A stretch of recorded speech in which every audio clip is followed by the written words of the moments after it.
Jeff here with Learberg. Today, I'm going to show you the different features of the BarkLess collar from Einstein. We're going to start with the selector dial. You will notice several different settings for this collar. I will explain each one individually. To start with, the collar has 4 levels of stimulation, which are indicated on the dial with numbers 1 through 4. The 5th number is an auto mode that I will explain shortly. But first, let's talk about T and B. The B is a buzzer tone. In this mode, the collar will simply sound a tone and not send an electric stimulation when activated. The T is the test function. To test your collar, you turn the dial to this setting, then use a coin. You simply scrape the coin against the ribbed area here below the sensor. When you create the vibration with the coin along these ribs, the sensor will pick up on that and the collar will sound a tone, as well as the indicator light will light up red.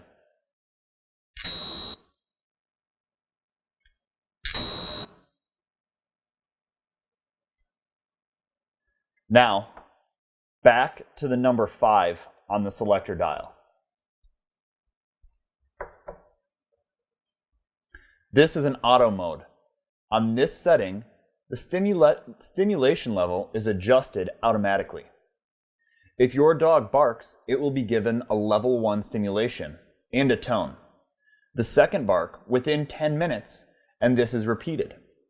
On the third bark, the stimulation level is increased by 1. On this setting, the stimulation level actually goes up to 5. If your dog does not bark within 10 minutes, the process is repeated. Now that you know your way around the selector dial, let's go over the rest of the collar, which is fairly simple. It has a nylon strap and an easy-to-use buckle.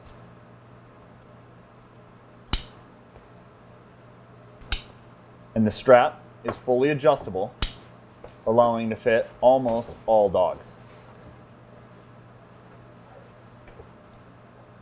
The contact points on the collar come with 1/2 inch as well as 3/4 inch contact points. They're very easy to switch out. It comes with this nifty tool here that allows you to unscrew the contact points and replace them. I'm going to put the 1/2 inch back on, but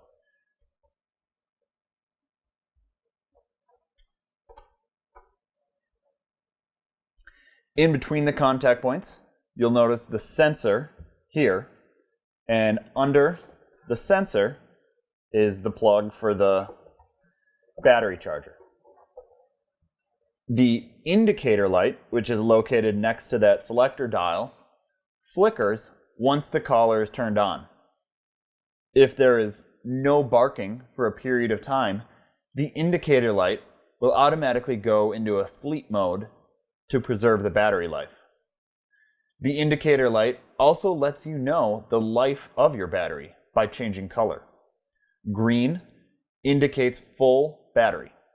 Amber indicates that you need to recharge soon, and red indicates that the collar is about to die. The last thing that I'm going to cover is the fit of the collar. This is also probably the most important thing. Without proper fit, the collar will not function correctly. You want the collar to sit in front of the dog's neck on either side of the dog's windpipe.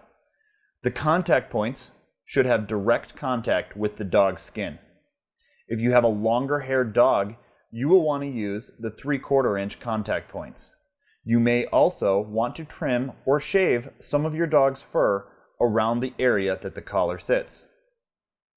You also want to have your collar tight enough so that it does not slide around, yet not so tight that it is choking or causing any irritation to the dog.